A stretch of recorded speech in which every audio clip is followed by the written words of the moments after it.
gudoomiyaha qandaraasyada qaranka Soomaaliland iyo xubno kamida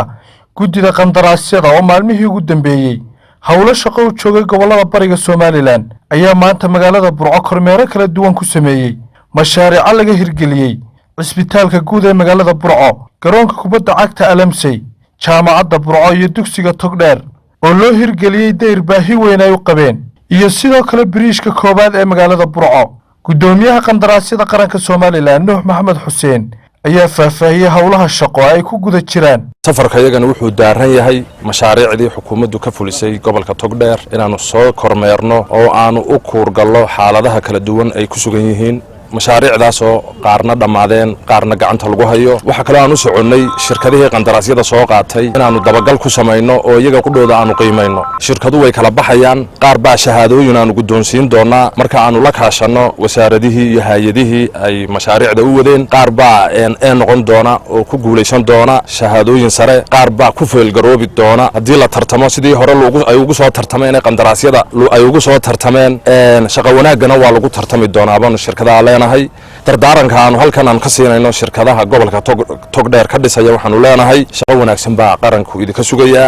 lacagtan waxa laga soo ururiyay mid faqiira agoon tijaar waa mas'uuliyad if iyo aqraba leedu weydiinayo lacagtan aad soo qaadateen waxaanu idin leenahay shaqo wanaagsan qaranka u qabta gududuna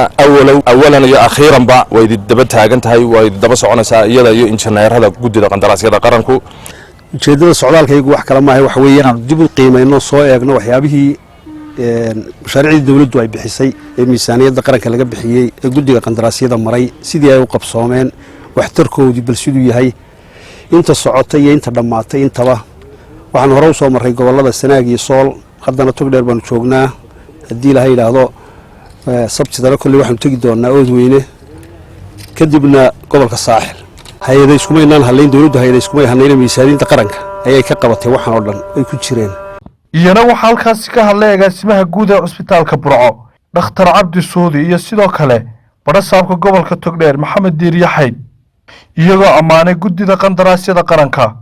waxa maanta horta farxad noo ah inay nagu soo booqdaan gudida qandaraasyada qaranka gobolka Togdheer ayagoo u kuurgelaya mashaariicdii ballaarnayd ay bixiyeen ee dalka ku bixiyeen ayagoo soo maray dhul badan Argaabo Laascaanood maantana Togdheer jooga barina gobolada kale u bixi doonaan waxaan aad iyo aad idinku mahadnaqayaa idinku soo dhaweynay gobolka Togdheer aad ku soo dhawaada gobolkiini aad iyo aad baan idin soo dhaweynaya inta aad ka gudbo gudida qandaraasyada qaranku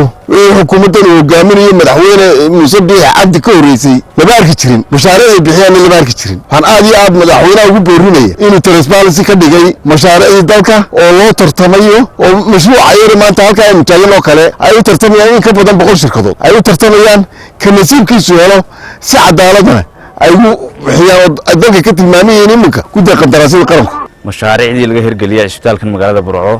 runtii hadan faahfaahinada ka siiyo dhiska ay dawladda dhexe ka dhistay cisbitaalkan magaalada Burco wuxuu ka kooban yahay 20 qol oo imika sida indhihiina ku soo aragteen bayman waarisa oo halkan 16 ku yaalaan iyo 4 ku yaala maxay ahaydeen qaybta umulaha cisbitaalka iyo stood 3 stood iyo hall ayay ka dhistay dawladda dhexe runtii aad baan ugu faraxsanahay gudoomiyadiga gudiduba inay soo booqataan